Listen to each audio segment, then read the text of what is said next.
Good morning class. BCom first year की corporate accounting की book में आपका चैप्टर चल रहा है परचेज ऑफ अ बिजनेस, जिसमें हम प्रैक्टिकल क्वेश्चन भी कर चुके हैं। उससे आगे हम प्रोसीड करते हैं कि जब जो क्रेता कंपनी है, जो बायर कंपनी है, वो वर्क कर रही है as an agent of a seller company, that means vendor company के अकॉर्डिंग। ठीक है, तो उसमें नेक्स्ट दे रखी है कंडीशन कि जब व्यवसाय विक्रेता के देनदारों एवं प्राप्य विपत्रों से धनराशि प्राप्त ना होने और उन्हें नगद बट्टा देने या डूबत ऋण हो जाने पर, तो वहाँ पर क्या एडजस्टमेंट की जाएगी।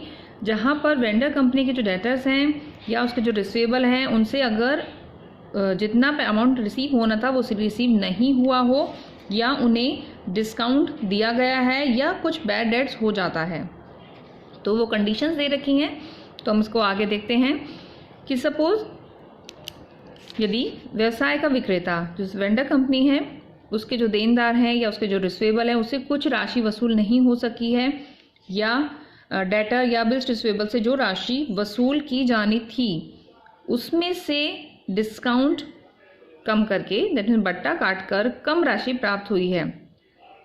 सपोज जैसे 1 लाख रुपए डेटर से रिसीव होने थे और 80,000 रिसीव हुए हैं, तो दैट मीन्स जितनी अमाउंट एक्चुअल में रिसीव होनी थी उतनी नहीं हो पाई है, और 20,000 ऐसे बैड डेट्स हो गए हैं, या फिर कुछ राशि डूब गई है। ठीक है, 80,000 रिसीव हुए हैं, इसको हम डिस्काउंट की तरह भी ले सकते हैं। अब इस केस में जो बिल्स रिसीवेबल हैं, प्राप्य विपत्र डिसऑनर हो गए हैं, अनादरित हो गए हैं, डिसऑनर भी हो गए हैं, तो डिस्काउंट और बैड डेट्स की कोई भी एंट्री नहीं की जाएगी। अगर ऐसा कोई कंडीशन है कि अमाउंट फुली जो अमाउंट थी वो रिसीव नहीं हुई है और जितनी अमाउंट नहीं मिली है उसकी कोई एंट्री नहीं की जाएगी। सिंपल क्या करना है, एक जो मेमोरेंडम बुक्स हैं, समराट बुक्स हैं, उसमें व्यवसाय विक्रेता के देनदार कम कर दिए जाएंगे। उस मेमोरेंडम बुक में जो वेंडर हैं, उसके जो डेटर हैं, उतनी अमाउंट से उनको कम कर दिया जाएगा। और इसी तरह से अगर कोई व्यवसाय विक्रेता से लेनदारों से छूट प्राप्त हो गई है तो उसकी भी कोई हम एंट्री नहीं करेंगे। फुटनोट दे रखा है, आपको ये भी ध्यान रखना है कि कभी कभी क्या होता है, कंपनी को व्यवसाय विक्रेता से देनदारों से अधिक राशि प्राप्त हो सकती है, पर ऐसी सिचुएशन कम ही है, क्योंकि जिसने जितना पैसा लिया है उससे ज़्यादा वो पैसा क्यों लौटाएगा। ठीक है, वो नहीं लौटाना चाहता है, तो ऐसी कंडीशन तो कम है। फिर भी एक बुक्स में दे रखा है तो वो कंडीशन पढ़ लेते हैं कि सपोज किसी अलग सर्कमस्टांसेस में ऐसा कोई कंडीशन जनरेट होती है तो क्या करेंगे। तो इस केस में जहाँ पर वेंडर से व्यवसाय विक्रेता से देनदारों से अधिक राशि प्राप्त हो सकती है, या एवं व्यवसाय विक्रेता के लेनदारों को अधिक राशि चुकानी पड़ सकती है, तो ऐसी स्थिति में अधिक राशि को व्यवसाय विक्रेता के समायोजन खाते में समायोजन एडजस्टमेंट अकाउंट में क्रेडिट, और अधिक चुकाई गई राशि को व्यवसाय विक्रेता के वेंडर एडजस्टमेंट अकाउंट में डेबिट करके दिखाया जाएगा। ठीक है, जैसे अभी आपको एग्जांपल बताया कि 1 लाख दे डेटर और 80,000 रिसीव्ड हुए हैं तो कम अमाउंट मिल रही है, पर ऐसी कोई कंडीशन है कि जो खरीदने वाली कंपनी है वो कहती है कि आपके जो देनदार हैं उनसे मैं पैसा वसूल कर लेता हूं, और उनसे वो खुद चलाकर खुद अपने बिहाफ पर उनसे ज़्यादा पैसा वसूल करने की कोशिश करता है, और वो उसमें कामयाब हो जाता है, और वो सपोज वो राशि भी रिसीव कर लेता है। तो उस एक्सेस अमाउंट को आपको एडजस्ट करना है, जो वेंडर है उसके एडजस्टमेंट अकाउंट में क्रेडिट करोगे, और चुकाई गई राशि को व्यवसाय विक्रेता के एडजस्टमेंट अकाउंट में डेबिट करके आप दिखा दोगे। एंट्रीज दे रखी है, क्रेता कंपनी द्वारा एजेंट के रूप में वसूल की गई तथा भुगतान की गई राशि पर पारिश्रमिक लेने पर।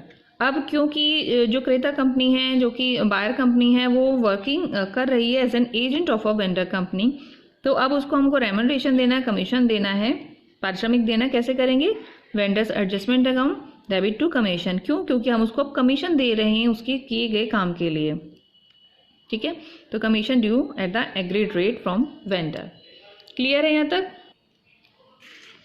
फिर उसके बाद है इसी में नेक्स्ट, व्यवसाय विक्रेता के पूर्वोक्त व्यवहारों के पश्चात शेष बची राशि का भुगतान करने पर, कि ट्रांजैक्शन हो गई हैं, पहले के जो व्यवहार है वो कंप्लीट हो गए, उसके बाद अगर कोई राशि बच जाती है तो उसको आप पेमेंट करोगे।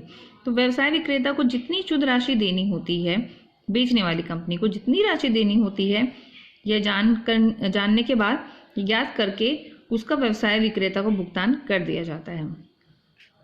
भुगतान नकद में, अंशों में, ऋण पत्रों में या चेक द्वारा किया जा सकता है। ये मैंने आपको पहले भी क्लियर कर दिया था कि it's up to the consent of both parties, कि जो बायर कंपनी है या जो वेंडर कंपनी है वो किस तरह से अपने जो बिजनेस को परचेज करना है उसको किस तरह से वो आगे कैरी फॉरवर्ड करती है। क्या वो कैश में लेना चाहती है सारे पैसे को, सारा जो बिजनेस सेल किया है, या वो उसी कंपनी में, नई कंपनी में वो डिबेंचर्स होल्डर या शेयर होल्डर बने रहना चाहती है। ठीक है, उस केस में क्या एंट्री होगी, वेंडर अकाउंट डेबिट।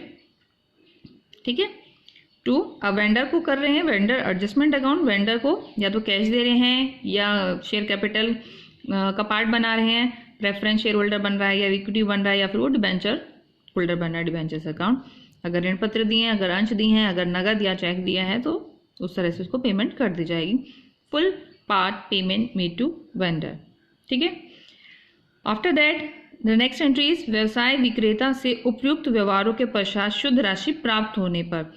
अब क्या है, इसको हमने दे दी, अब इसको रिसीव हो गई है कैश या bank account debit to vendor adjustment account. ये सारी एंट्री, इनमें से वट एवर द कंडीशन, कोई सी भी कंडीशन हो, अगर कोई सारी कंडीशन है तो सारी एंट्रीज आ जाएगी, अगर यही कंडीशन है तो सिंपल कैश बैंक अकाउंट, और हमने यहाँ पर सिंपल एक पेमेंट के टाइम पे वो एंट्रीज लिख दी है, cash bank to vendor adjustment account, तो an amount receive from vendor. Clear है यहाँ तक?